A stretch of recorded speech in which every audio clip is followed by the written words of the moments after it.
Oi, gente! Canal YouTube Eli Correia Oficial, o canal da saudade. Se inscreva, dê aquele like, faça aquele joinha e acione o sininho.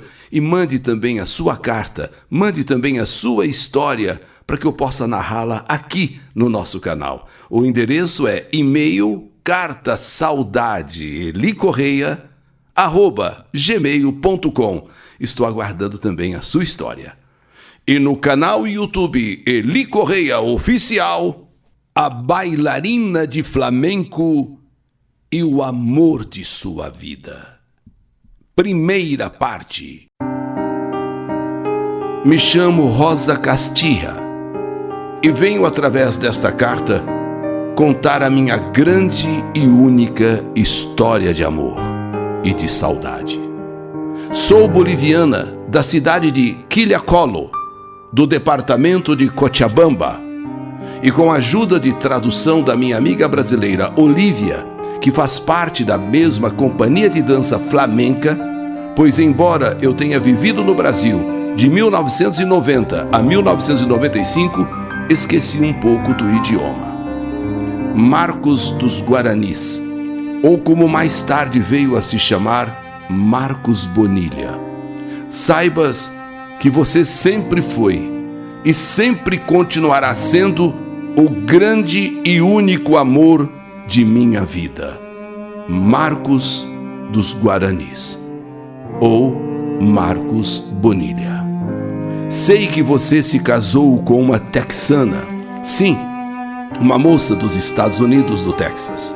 Sinceramente, não alimento mais a esperança de ter você um dia ao meu lado. Mas ao menos eu quero contar a nossa grande história, ou nossa grande desventura. Meu eterno e doce poeta, você me contou que sempre foi apaixonado por rádio. E me lembro que não perdia a sessão Que Saudade de Você por nada. E até me ensinou a ouvi-la também. E é por isso que eu resolvi escrever para o Eli Correia, para o canal YouTube, na esperança de que você ouça essa minha carta. E quem sabe, entenda o que de fato aconteceu, já que você não responde minhas mensagens no Facebook. E por fim, você me bloqueou. Aliás, eu só abri uma conta no Face para te localizar e tentar me comunicar com você. Marcos, você se lembra de como nos conhecemos? Se você não lembra, eu vou recordar. Foi na Praça de Campo Limpo Paulista.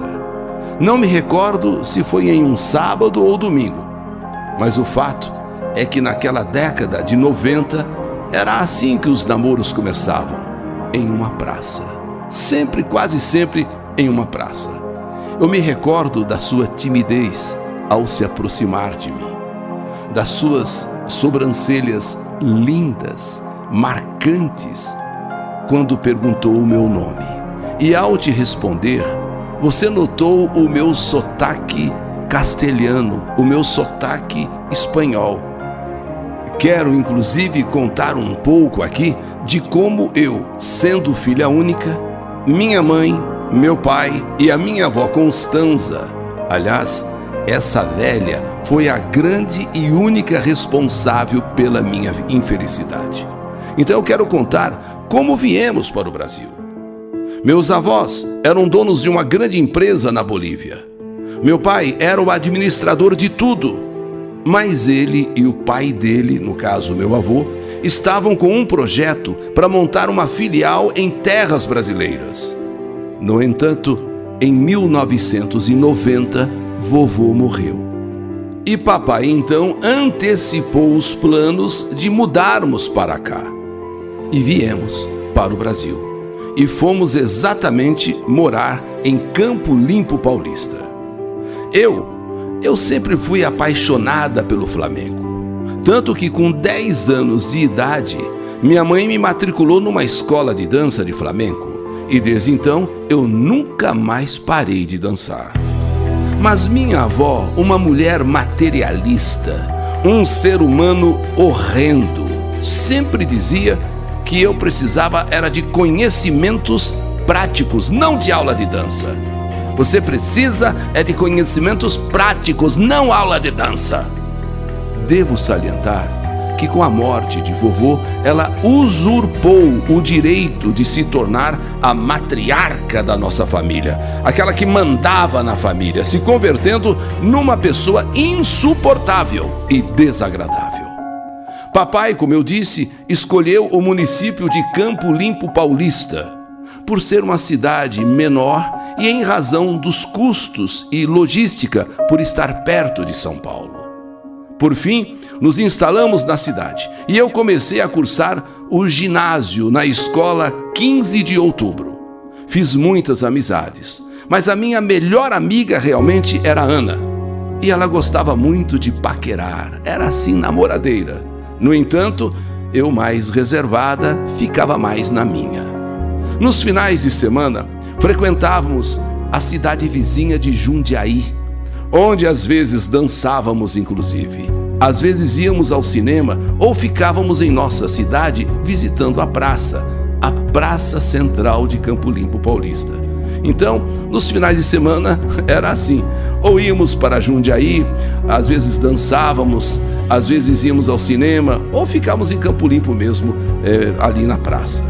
Ao contrário da minha amiga, que era muito namoradeira, eu queria apenas me enturmar e afiar o meu português. Mas tudo mudou naquele final de fevereiro de 1994. Um sábado ou domingo, eu não sei ao certo. À noite, em que eu e Ana estávamos sentadas próximas à fonte ali na praça. E notei que dois rapazes, por várias vezes, passaram por nós. E um deles sempre me olhava. Naqueles tempos, lá dos anos 90, os moços davam voltas na praça buscando paqueras e em determinadas ocasiões, dependendo do local, usavam os famosos correios elegantes.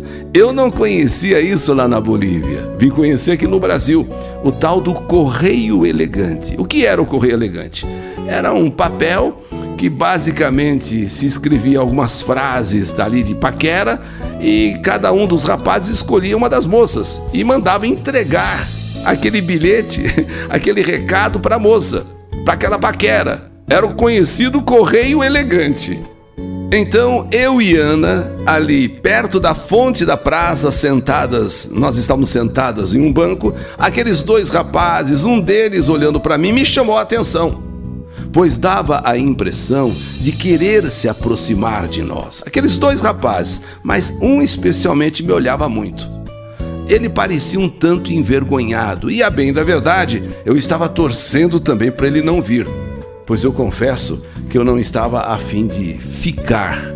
Na época não tinha esse termo ficar. Eu estava a fim mais de ficar livre, leve e solta.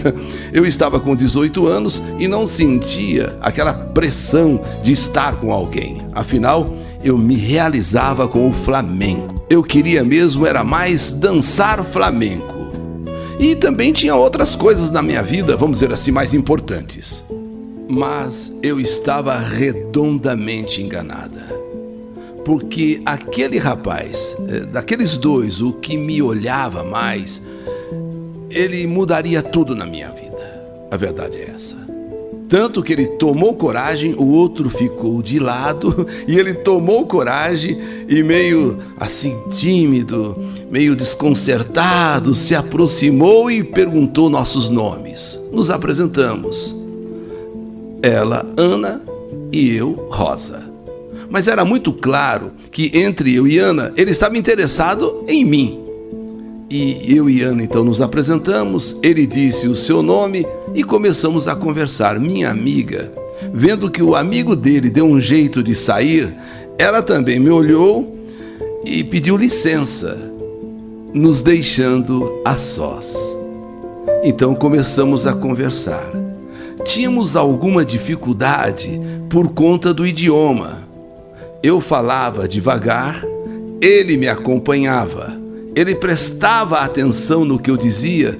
Sabe quando você fala meio português e meio castelhano, o famoso portunhol? E assim ele foi me entendendo e foi falando também sobre ele e eu também fui entendendo. Quer dizer, nós dois começamos a nos entender.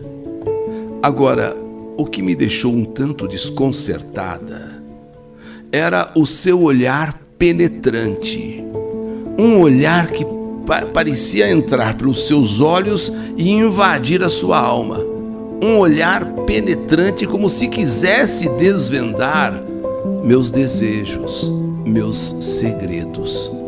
Olha, um olhar muito penetrante mesmo. Aquilo me incomodava, aquilo me deixava assim meio, sabe, desconcertada. Naquela noite, eu contei a ele que eu era bailaora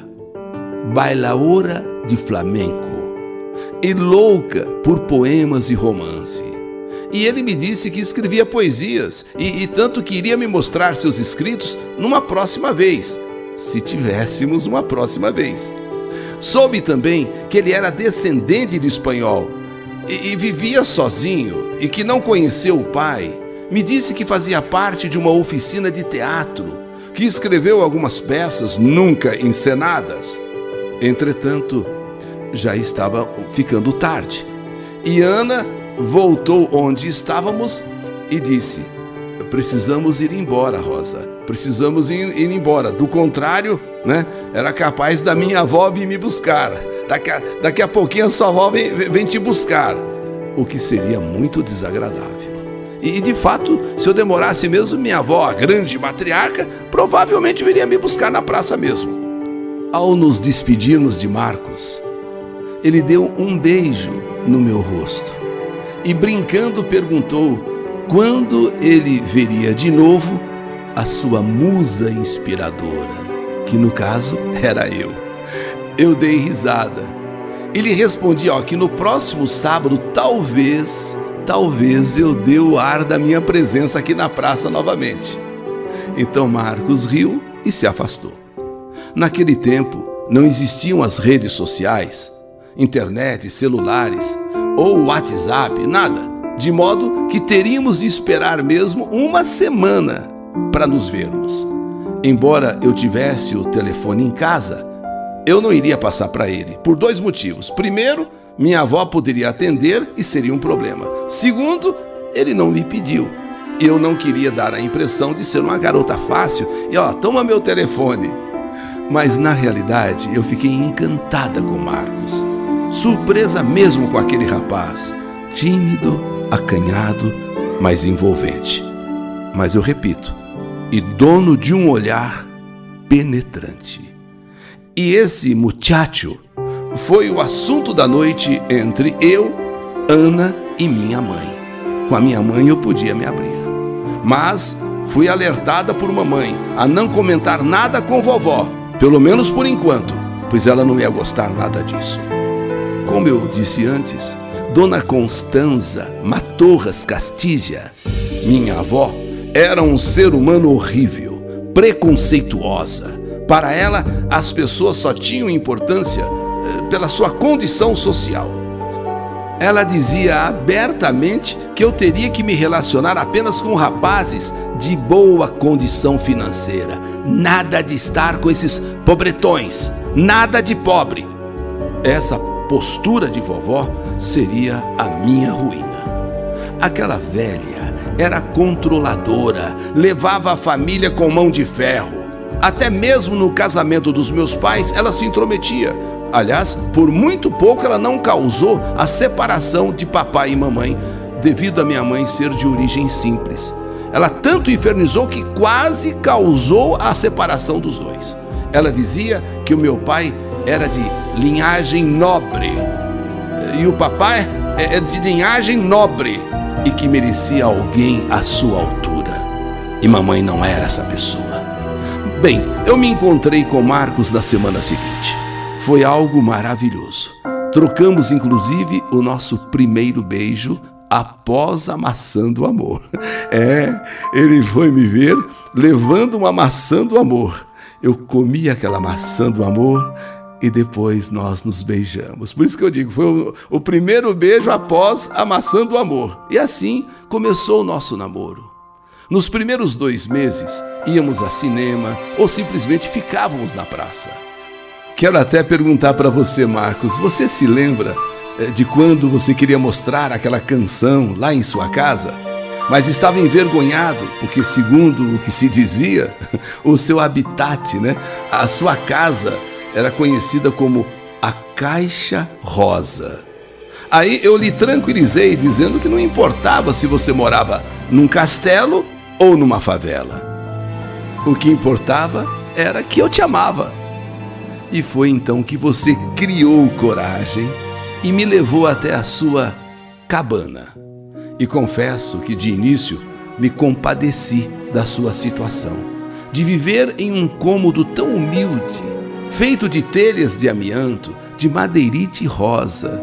Por isso é que as pessoas chamavam de a Caixa Rosa.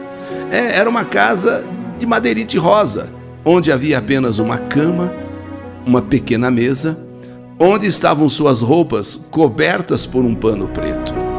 Mas eu olhei e fiquei meio assim, mas não demonstrei espanto, pois na realidade o meu corpo ardia com a expectativa de me entregar a você.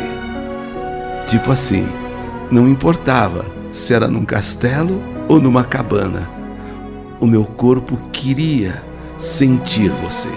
Mas me contive, esperando que a iniciativa partisse de você. No entanto, tive de me contentar apenas com um beijo, apaixonado e quente, ouvindo de fundo a canção Malagueña Salerosa, reproduzida pelo tocador de fitas cassete. Você lembra disso, Marcos? Me lembro que você me contou que ao ouvir esta canção pela primeira vez, com 8 anos de idade, seus olhos se encheram d'água, se encheram de lágrimas, pois você ficou emocionado. E me disse que agora, ouvindo novamente essa música, foi como se ela tivesse sido feita para mim. Porém, mesmo ao som de Malagueña Salerosa, mesmo com aquele beijo gostoso, apaixonado, ficamos só nisso. Meu corpo ardia de desejo. Queria tanto sentir o seu corpo, mas como eu disse, naquela noite ficou só nisso. Foi no final de semana seguinte que os nossos mundos se transformaram. E é neste ponto que peço, por favor, que não me julguem. Tenham em mente que eu era uma jovem apaixonada e Marcos era outro jovem, cheio de paixão e hormônios a 1000 por hora. Chegou o final de semana seguinte. Meus pais e minha avó teriam que se ausentar por 2 dias. Não me lembro qual o motivo, mas eles teriam que se ausentar.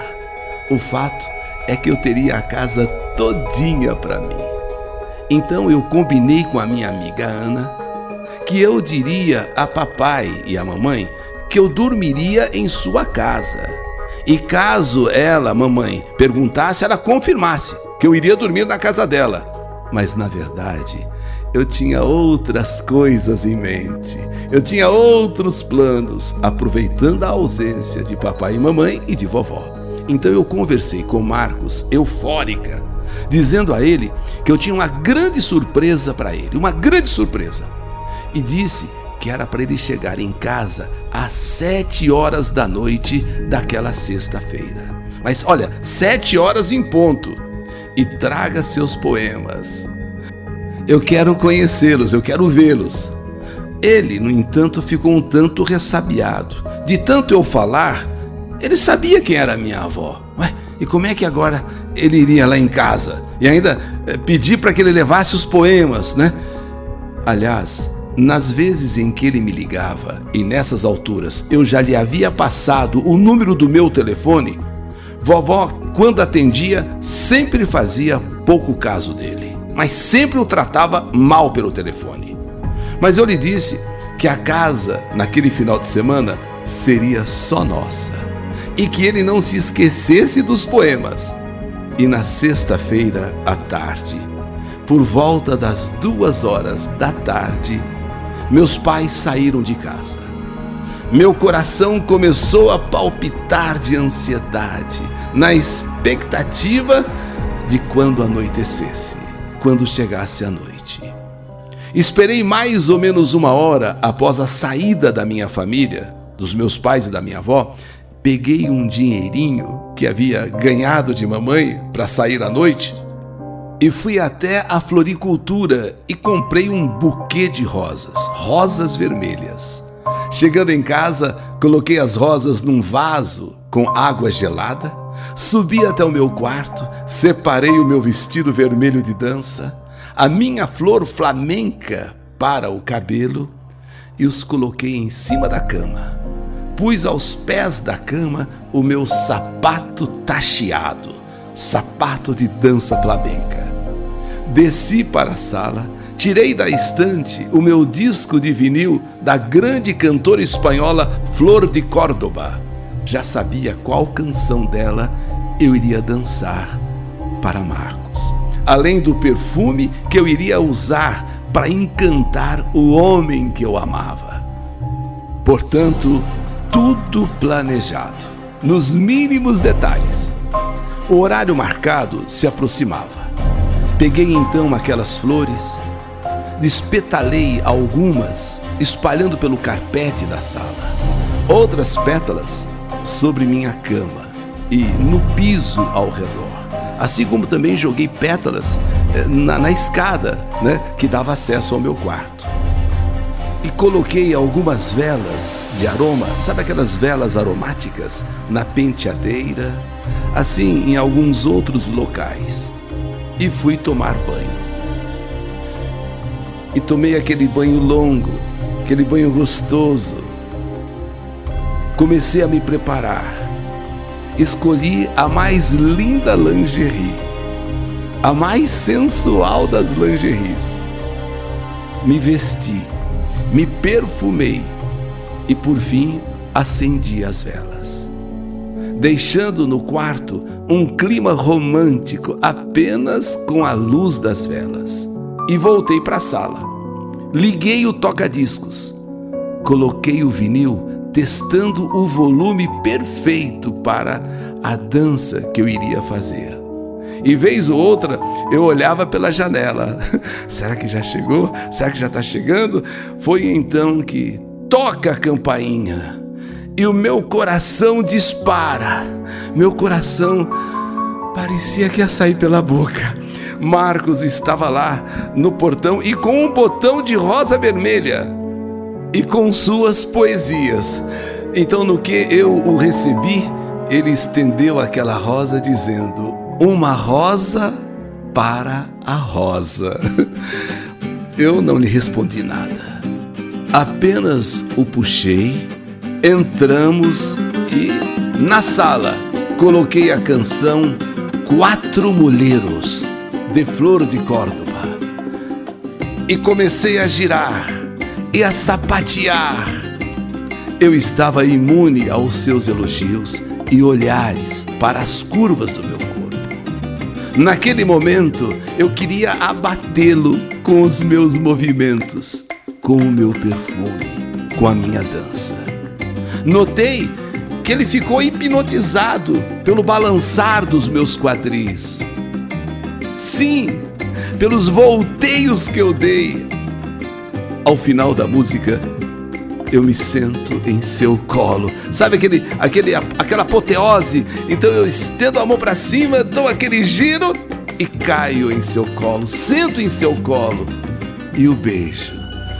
E eu o beijei tão forte, tão apaixonadamente, e senti os nossos corpos estremecerem. Eu ali no colo dele, abraçado a ele, o beijando. Ele na hora quis arrancar o meu vestido. Ele já ficou desesperado, quis arrancar o meu vestido. Mas eu parei ele, peraí, calma. E o levei para cima, andando ali pela sala, subindo as escadas cheias de pétalas, de rosa. E quando entramos no quarto, eu supliquei que ele me declamasse um poema. Ainda hoje, quando fecho os olhos num profundo silêncio, eu ouço aquela voz de Marcos, um tanto trêmula, porque ele estava meio nervoso, e ao mesmo tempo uma voz doce. Não podíamos nos conter mais. Depois que ele leu o seu poema, que eu ouvi o seu poema, nós que queimávamos de desejo, iguais às velas ao nosso redor. As velas queimavam, né? E nós ali queimando também de desejo. E me entreguei ao meu primeiro homem, ao meu primeiro e único amor. Sim, porque logo depois da poesia, nos abraçamos e cada um foi despindo o outro.